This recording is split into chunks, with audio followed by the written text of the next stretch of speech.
10 வருஷத்துக்கு முன்னாடி குறைஞ்சபட்ச சம்பளம் 2000 ரூபாய், அதிகபட்ச சம்பளம் 20,000 ரூபாய் இருந்திருக்கும்.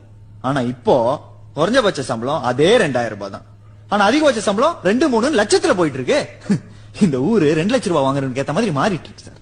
சார் மொத்தம் இந்த ஊர்ல எத்தனை பேர் சார் இருப்பாங்க சொல்லு? ஒரு 60-70 லட்சம் பேர் இருப்பாங்க சார். நான் சென்சஸ் கணக்கா சார் கேட்டேன். இந்த ஊர்ல இருக்கிறவன் மொத்தம் 2 பேர் தான் சார். புரியல?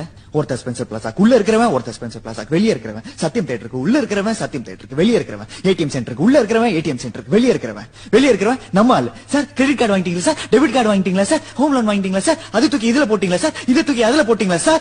Sir sir sir sir sir பாவம் சார்.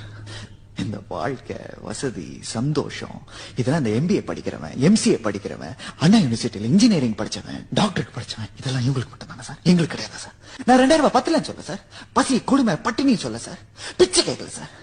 ஆனா அந்த பணம் வாங்குறவனுக்கு பண்ற அலப்பறம் இருக்குல்ல சார், தாங்க முடியல சார். மனிதர் நோக மனிதர் பார்க்கும் வாழ்க்கை இனி உண்டானான் பாரதி. அதான் சார் நடக்குதுங்க.